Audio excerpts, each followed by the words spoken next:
રાજકોટ શહેરના ભક્તિનગર પોલીસ સ્ટેશનની અંદર શુક્રવારની સાંજે એક બનાવ બન્યો હતો, જેની અંદર એક મોટી ઉંમરના દાદા છે, જેમનું નામ છે બરકતભાઈ ગુલામ હુસેનભાઈ લાખાણી, 70 વર્ષની ઉંમરના, કે જેઓનો સ્ટેબિંગ થયું હોય તેવી હાલતમાં મૃતદેહ મળ્યો હતો. આ જે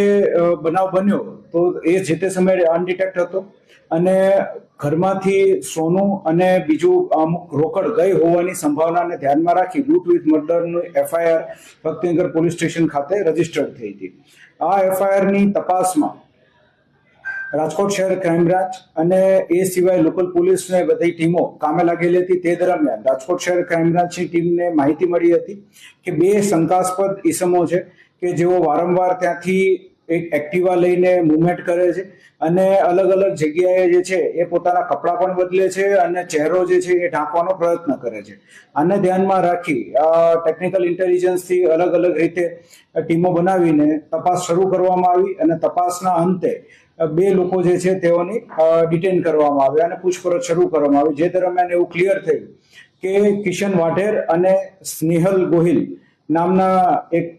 છોકરો અને છોકરી, તે બંને આવડા ઘટનાને અંજામ આપ્યો હતો અને તેનો મુખ્ય ઉદ્દેશ્ય જે છે એ લૂંટનો જ હતો. તે લોકો ફ્લિપકાર્ટની અંદર ડિલિવરી બોય અને ગર્લ તરીકે કામ કરતા હતા, પણ છેલ્લા 2 મહિનાથી તેમણે આ નોકરી મૂકી દીધી હતી અને ત્યારબાદ પૈસાની જરૂરત જણાતા તેમણે આખું આ રેકી કરીને આ લૂંટની જે ઘટના છે અને ત્યારબાદ મર્ડર છે તેને અંજામ આપ્યો હતો. સંપૂર્ણ મુદ્દામાલ રાજકોટ શહેર ક્રાઇમ બ્રાન્ચ દ્વારા કબજે કરવામાં આવ્યો છે અને તે ઉપરાંત જે ગુનાના કામે જે એક્ટિવા વપરાણું હતું તે પણ કબજે કરવામાં આવ્યું છે. સાહેબ, આ ઘરે પાર્સલ દેવા જતા કે પછી કેવી રીતના આ જે ટાર્ગેટ કેવી રીતના બરકતભાઈ જે છે તેમની સાથે આ છોકરી જે છે એ આશરે 1 વર્ષ પહેલા જ્યારે HDFC ની અંદર કામ કરતી હતી ગોલ્ડ લોન આપવા માટે થઈને, ત્યારે ગોલ્ડ લોનના બહાને આ બરકતભાઈની સાથે ટચમાં આવી હતી અને ત્યારબાદ જે એ લોકોની કેફિયત છે તે મુજબ આ બરકતભાઈ અવારનવાર આ છોકરીનો સંપર્ક સાધવાનો પણ પ્રયત્ન કરેલો છે અને તે લોકો